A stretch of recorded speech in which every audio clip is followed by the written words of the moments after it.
جی بالکل، اس وقت میں ایک نجی اسکول میں موجود ہوں اور یہاں پر پین تنظیم جو اساتذہ کرام اور مختلف اسکول سے تعلق رکھنے والے لوگوں کے درمیان ہے، اس کے مشورتی اجلاس شروع ہیں۔ اس میں تقریباً خیبر پختونخوا سے مختلف اضلاع سے لوگوں نے شرکت کی ہے۔ اس وقت ہمارے ساتھ مشران موجود ہیں، ان سے بات کرتے ہیں۔ سر تعارف کریں اور کیا کہیں گے اجلاس کے حوالے سے؟ سید انس تکریم کا کاخیل، elected member private school regulatory authority. یہ ہم نے آج جو اجلاس بلایا، کافی سارے سیکٹر کے ایسے مسائل ہیں کہ جس پہ مشاورت کی ضرورت تھی۔ ایک تو حالیہ یہ بورڈ کے فیسوں میں انہوں نے بہت اضافہ کیا ہے، پھر ایگزامینیشن کے حوالے رزلٹ یہ جو نتائج نکلے ہیں اس کے حوالے سے بھی ریزرویشن ہے مختلف بورڈوں کے۔ تو اس سلسلے میں ضرورت اس بات کی تھی کہ سب اکٹھے ہو کے اپنے اپنے اضلاع کے اور ریجنس کے جو ایشوز ہیں وہ ایک پلیٹ فارم پہ اگر ڈسکس ہو جائے تو بہتر ہوگا۔ کچھ ہمارے اپنے تنظیمی مسائل بھی ایسے ہیں کہ جس پہ بھی ڈیلیبریشن کی ضرورت تھی۔ تو جیسے ہم نے اناؤنس کیا کہ یہ ہمارا آج کا ایک مشاورتی اجلاس ہے، تو ایجنڈا جو ہے وہ ملٹیپل جو ایشوز ہیں اس پہ سب کی رائے لینی ہے۔ میں فضل اللہ توزئی، الیکٹڈ ممبر کے اشارے آج بحیثیت میزبان جو ہے ان تمام 36 ڈسٹرکٹ سے جو آئے ہوئے ہمارے پین ایگزیکٹو کونسل کے ممبران ہیں اس کو خوش آمدید کہتے ہوئے، ہم 50% اسٹیک ہولڈر ہیں اور اس وقت اس سیکٹر کو درپیش مسائل میں سب سے بڑے مسئلہ جو ہے اور ہمارا سیکٹر جو ہے اس کو لیبر اور سوشل سیکیورٹی کے زمرے میں ڈالا گیا ہے، جس کی وجہ سے یہ ادارے بند ہونے کے قریب ہیں۔ اس لیے اس حوالے سے ہماری اس میٹنگ میں ڈسکشن ہوگی۔ اس کے علاوہ جو ہے اس وقت جو نتائج نکلے ہیں اور پیرنٹس میں جو بے چینی ہے اور اس میں جو اتنی بڑی حد تک جو ہے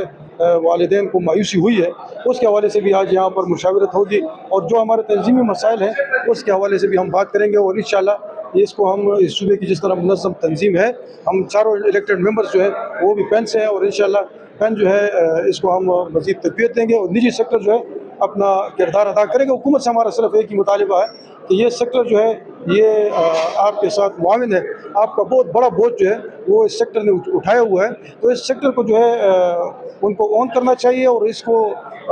انسینٹیو دینا چاہیے کہ جو آؤٹ آف اسکول بچے ہیں وہ بچے جو ہے اسکولوں میں آ سکیں۔ ساتھ ملاکنڈ ڈویژن سے تعلق رکھنے والے ایک نامی گرامی ادارہ آکسفورڈ ایجوکیشن کے ڈائریکٹر امجد علی شاہ صاحب ہمارے ساتھ موجود ہیں، ان سے بات کرتے ہیں۔ سر کیا کہیں گے آج اجلاس؟ بسم اللہ الرحمن الرحیم۔ پن الحمدللہ ایک منظم تنظیم ہے اور میرے خیال میں تنظیم اور منظم ہونے کا پتہ اس سے لگتا ہے کہ اس میں مشاورت ہوتا ہی یا نہیں ہے۔ تو ہم نے کئی بار کیبنٹ میٹنگ بنانے کے لیے بھی ہم نے ریکوزیشن کی ہے، ایگزیکٹو کونسل میٹنگ کے لیے بھی ہم نے کوشش کی کہ وہ بلا لیں، چونکہ وہ انہوں نے نہیں بلایا تو پھر ہمارے تو بہت سے مسائل ہیں اور مسائل کو ڈسکس بھی کرنے اور اس کے لیے مشاورت بھی کروانی ہے۔ اس کے لیے ہم نے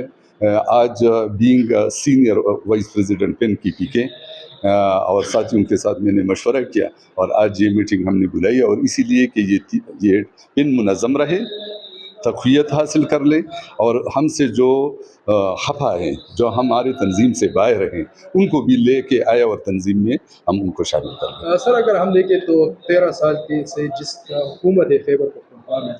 اور اس کی منشور میں شامل تھا جی کہ ہم ہیلتھ پہ کام کریں گے، ایجوکیشن پہ کریں گے، لیکن بدقسمتی سے وہ اس کی طرف رجحان نہیں دے رہے ہیں، بالکل صرف جلسہ جلوس پہ اس کا توجہ ہے۔ تو کیا وہ ایجوکیشن آگے بڑھا سکیں گے کہ نہیں؟ نہیں، میں تو یہ کہہ رہا ہوں کہ انہوں نے اپنے حکومتی اداروں پہ بھی توجہ نہیں دی، وہ بھی آؤٹ آف سورس کر رہے ہیں۔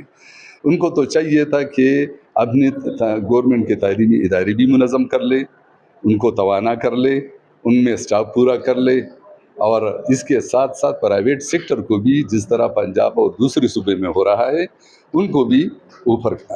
وہ لے کے آئے، ان کی مدد کرے، اسٹوڈنٹس کو اسکالرشپ دے، ووچر دے۔ یہاں پہ جو پہلے سے ووچر سسٹم آلریڈی تھا وہ بھی اس حکومت کے آنے سے وہ بھی ختم ہو چکا ہے۔ سر اگر ہم دیکھیں تو جب بھی سمر کی چھٹیاں آتی ہے تو یا تو عدالت سے یا ان لوگوں کی طرف سے ایک نوٹیفیکیشن جاری ہوتا ہے کہ آپ لوگ چھٹیوں کی فیس نہیں لیں گے، لیکن وہ اس طرف نہیں دیکھتے کہ یہ ایجوکیشن ادارہ ہے، اس میں اساتذہ کرام ہے، اس کے اپنے ایکسپینس ہے۔ تو جس طرح آپ نے کہہ دیا نا کہ اس کو تو انکریج کرنا چاہیے، انکریجمنٹ کے لیے کوئی چیز نہیں ہے۔ اگر وہ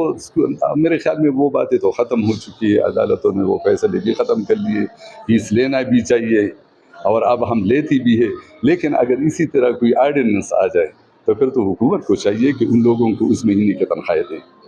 کیونکہ جب ادارے بند ہوں